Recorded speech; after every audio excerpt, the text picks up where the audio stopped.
Abroad news network. आज हमारे साथ जुड़ रहे हैं दीपाली जी, जो सोल साउथ कोरिया में अपनी लाइफस्टाइल, ट्रैवल और डेली ब्लॉग्स के थ्रू लोगों को एक नई दुनिया से रूबरू करवाते हैं। आप इन्हें इंस्टाग्राम पर @IamDipali के नाम से जानते होंगे।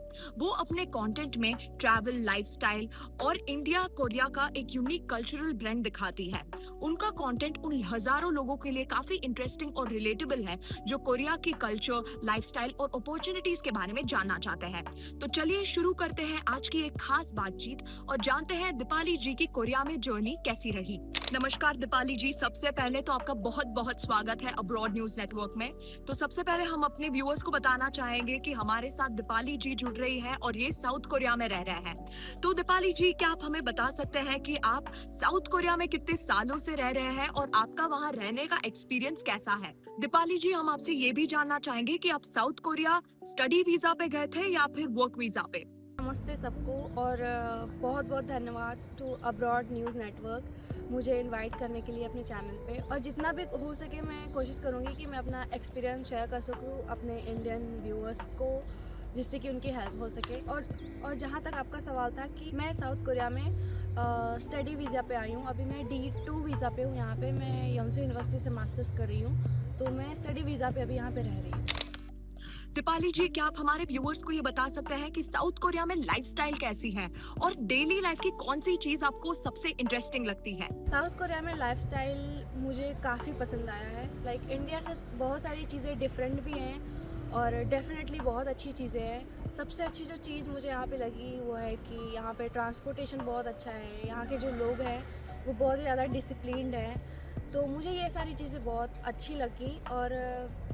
और भी एक प्लस पॉइंट है कि यहाँ पे मैं ढेर सारी चीज़ें मैं सीख पाई हूँ यहाँ पे, तो मैं अपने आप को भी इम्प्रूव कर पाई हूँ। तो ये सारी चीज़ें मुझे बहुत अच्छी लगी यहाँ पे।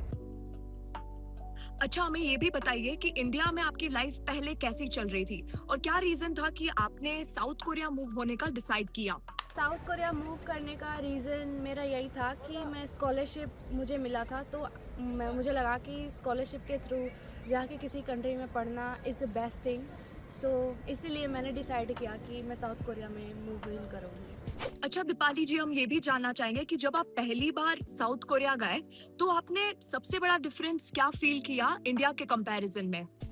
तो सबसे पहले जब हम यहाँ पे आए थे तो जो मुझे सबसे ज़्यादा शॉकिंग लगा था कि यहाँ पे चीज़ें बहुत साफ़ थी। पूरा सिटी साफ़ था, मेट्रो स्टेशन सब कुछ साफ़ था। लाइक वो तो सारे कंट्रीज़ में ही होता है, लेकिन सब कुछ बहुत ही डिसिप्लिन था। तो लोग बहुत ही यू नो और लोग बहुत काफ़ी मेहनत से अपने काम को करते हैं लाइक शुरू में।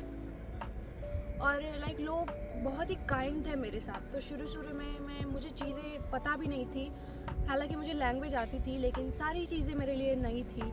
जैसे ट्रांसपोर्ट अगर यहाँ पे यूज़ करना है तो वो भी मुझे काफ़ी नया था। लाइक यहाँ का सिस्टम मुझे नहीं पता था। कहीं अगर कन्वीनियंस स्टोर पे खाना खाने के लिए जाना है, पे करना है, तो वो सिस्टम भी मुझे नहीं पता था। तो ये सारी चीज़ें मेरे लिए थोड़ी नई थी, लेकिन बहुत ही जल्दी मैं उसको यूज़ टू हो गई थी। दीपाली जी, अभी आप वहाँ पर क्या काम करते हो और रफली महीने की इनकम कितनी हो जाती है? आप कोई सेविंग्स कर पाते हो या नहीं? जैसे कि मैंने आपको पहले भी बताया था कि मैं यहाँ पे मास्टर्स कर रही हूँ, मतलब I am here on a study visa. तो मैं अभी काम नहीं कर रही हूँ हाल फिलहाल, लेकिन जब मेरा मास्टर्स ख़त्म हो जाएगा तो डेफिनेटली मैं वर्क वीज़ा पे ही होंगी यहाँ पे। दीपाली जी, क्या आप हमारे व्यूअर्स को बता सकते हैं कि साउथ कोरिया में रफली मंथली खर्चा कितना आता है और इनकम के साथ एक्सपेंसेस इजीली मैनेज हो जाते हैं या उसमें भी थोड़ी डिफिकल्टीज या चैलेंजेस का सामना करना पड़ता है? ये बात कि मैं यहाँ पे कितना स्पेंड करती हूँ मंथली, मैं वो कोरियन वॉन में आपको बताऊँगी। लाइक मैं यहाँ पे स्कॉलरशिप के थ्रू हूँ, तो जो मंथली स्टाइपेंड मुझे मिलता है वो है 1,310,000 कोरियन वॉन, जो कि मुझे पूरा ये इतना अमाउंट मुझे मंथली मिलता है स्टाइपेंड के थ्रू।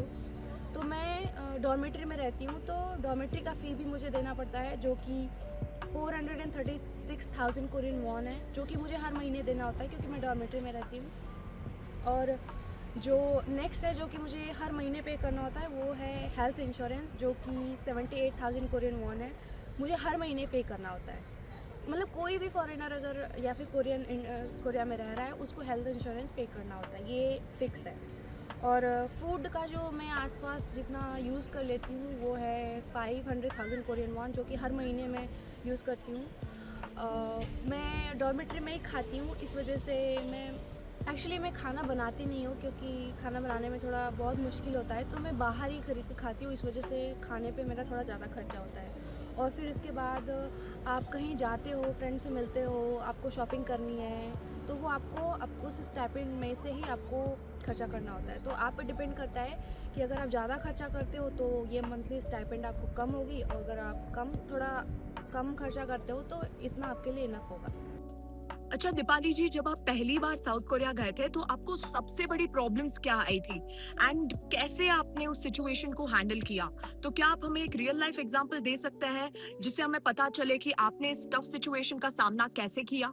मैं जब मैं सबसे पहले साउथ कोरिया आई थी, तो जो मुझे सबसे मुश्किल लगा था वो था यहाँ का खाना। क्योंकि आपको पता है कि इंडिया का खाना और कोरिया का खाना बहुत अलग है, टेस्ट में भी अलग है और इंग्रेडिएंट्स में भी अलग है, सब कुछ अलग है। तो मैंने बहुत ही स्ट्रगल किया वहाँ पे। लाइक जब शुरू शुरू में आई थी, टेस्ट कोई भी ऐसा कोरियन खाना नहीं था जो कि इंडियन खाने से सिमिलर हो। तो मुझे इंडियन रेस्टोरेंट्स में जाना पड़ता था खाने के लिए। तो यहाँ पे इंडियन रेस्टोरेंट्स पे अगर आप इंडियन खाना खाओगे तो काफ़ी थोड़े एक्सपेंसिव होते हैं इंडिया के अकॉर्डिंग। तो वो मेरा काफ़ी स्ट्रगलिंग टाइम था। और इन्वायरमेंट भी यहाँ का बहुत ही अलग था। लाइक ठंडी में यहाँ पे बहुत ठंडी होती है, तो इंडिया में इतनी ठंड नहीं पड़ती है, तो I was not use to the cold here. शुरू शुरू में काफ़ी दिक्कत हुई थी, लेकिन धीरे धीरे सब यूज टू हो गया। और एक अच्छी चीज़ ये थी कि मैं यहाँ पे लैंग्वेज जानती थी यहाँ की, तो मुझे रहने में मतलब यहाँ पे अडाप्ट होने में उतना ज़्यादा मुश्किल नहीं हुई थी, क्योंकि मुझे भाषा आती थी, तो मैं लोगों से कम्युनिकेट भी कर लेती थी। तो ये एक अच्छी चीज़ थी। और ओवरऑल मैं बहुत ही जल्दी अडाप्ट हो गई थी यहाँ पे। दीपाली जी, एक बेटर लाइफ के लिए आपको क्या-क्या सैक्रिफाइस करना पड़ा? फैमिली कंफर्ट या और कुछ? फॉर योर क्वेश्चन कि बेटर लाइफ के लिए मुझे यहाँ पे क्या क्या सेक्रीफाइस करना पड़ा, तो आई विल से कि सेक्रीफाइस तो मुझे एज अ रियल नहीं करना पड़ा। लेकिन हाँ, मैं फैमिली से दूर थी, अपने कंट्री से दूर हूँ, अपने जो मेरा कल्चर है उससे थोड़ी दूरी पे हूँ। खाना मेरा मैं नहीं खा पाती हूँ जो हम रोज़ खाया करते थे इंडिया में। तो ये सारी चीज़ें अगर आप सेक्रीफाइस बोलते हो तो may be it can be a sacrifice. लेकिन हाँ, फैमिली को तो डेफिनेटली मिस करती हूँ, रोज़ बात होती है उनसे। और यहाँ पे आप एक नई कंट्री में हो जहाँ पे आप किसी को भी नहीं जानते हो, तो ये एक सेक्रीफाइस बोल सकते हो आप कि एक आप ऐसी कंट्री में सर्वाइव कर रहे हो जहाँ पे आप किसी को भी नहीं जानते हो। तो उन लोगों के लिए बहुत ही मुश्किल होता है जो लैंग्वेज नहीं जानते हैं, लेकिन जो थोड़ी लैंग्वेज जानते हैं तो उन लोगों के लिए थोड़ा अच्छा होता है। तो मैं यही एडवाइस करूँगी कि अगर आप साउथ कोरिया आना चाहते हो तो डेफिनेटली लैंग्वेज सीखो, तभी आओ यहाँ पे, क्योंकि यहाँ के लोग इंग्लिश नहीं बोलते हैं उतना। तो कम्युनिकेशन का जो मीडियम होता है ना, वो या तो कोरियन ही होगा, या फिर कोरियन अगर इंग्लिश बोल पाएंगे तभी कम्युनिकेशन पॉसिबल हो पाएगा। लेकिन कोरियन तो इंग्लिश बोलते ही नहीं है, तो इसलिए आपको कोरियन ही बोलना पड़ेगा। अच्छा हमें ये भी बताइए कि साउथ कोरिया में इंडियन कम्युनिटी आपको कैसी लगती है? और क्या वहाँ पर अपने लोग मिल जाने आसान है? और इंडियन फूड आपके लिए मैनेजेबल है या नहीं? थोड़ी डिफिकल्टीज फेस करनी पड़ती है?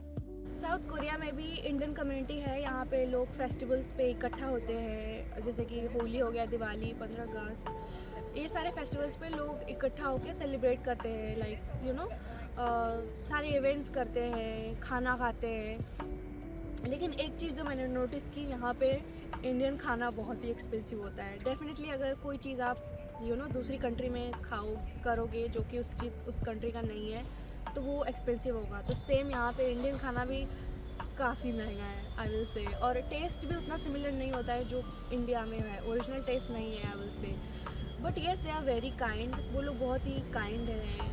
Like overall I will say कि इंडिया के भी कम्युनिटी साउथ कोरिया में बहुत अच्छी है, बहुत हेल्प भी करते हैं वो लोग आपको।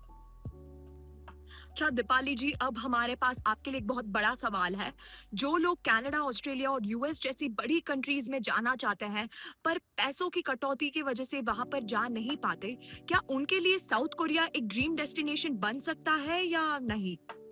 और to the very last question कि जो लोग कनाडा जाते हैं, ऑस्ट्रेलिया या फिर यूएस जाते हैं पढ़ने के लिए, मैं बोलूँगी कि Korea is also one of the best option to choose your destination as a study in abroad, क्योंकि कोरिया में पॉपुलेशन बहुत कम है और कोरियन गवर्नमेंट चाहती है कि लोग यहाँ पे आके रहें, पढ़ें, काम करें।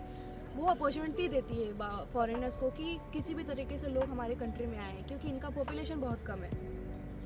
और एडिशनली यहाँ की जो गवर्नमेंट है वो आपको स्कॉलरशिप प्रोवाइड कराती है फ्री में, तो आपको स्कॉलरशिप लेके आप यहाँ पे पढ़ सकते हो। उसके बाद अपना जॉब का भी आप अपना प्लानिंग कर सकते हो, ठीक है। और यहाँ की जो गवर्नमेंट है ना, ढेर सारी आपको जो होता है ढेर सारी फैसिलिटीज़ प्रोवाइड करा। जैसे कि अगर आप यहाँ पे शादी करोगे तो शादी करने के बाद अगर आप 2-3 बच्चे पैदा करते हो तो भी आपको ढेर सारे पैसे मिलते हैं महीने महीने के बच्चे को देख रेख के लिए।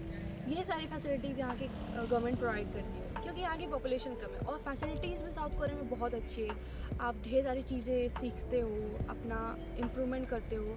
तो आई विल से कि साउथ कोरिया में आना इज़ द बेस्ट ऑप्शन अगर आप, क्योंकि आजकल लोग के पॉप के लिए भी कोरिया आना चाहते हैं। ट्रैवल डेस्टिनेशन लोग इतना कोरिया को चूज़ करते हैं कि यहाँ पे टूरिज़्म बहुत ही ज़्यादा अच्छा है, लाइक बहुत ही ज़्यादा स्ट्रॉन्ग है, सब कोरिया आना चाहते हैं। तो डेफिनेटली आई विल से कि if you get a chance you should come to Korea. And there is a scholarship that, जो कि मैंने आपको अभी बताया, जीके स्कॉलरशिप, आप उसको भी आने के लिए यहाँ पे कंसिडर कर सकते हो, ठीक है। बहुत बहुत धन्यवाद मुझे सुनने के लिए, थैंक यू। दीपाली जी, आपका बहुत बहुत धन्यवाद हमारे साथ जुड़े रहने के लिए। आई एम श्योर हमारी इस कॉन्वर्जेशन से काफ़ी लोगों को काफ़ी नए सारे इंसाइट्स मिले होंगे। तो अगर आपको हमारी ये वीडियो पसंद आई तो हमारे इस पेज को फॉलो करें और वीडियो को लाइक और शेयर करें। धन्यवाद।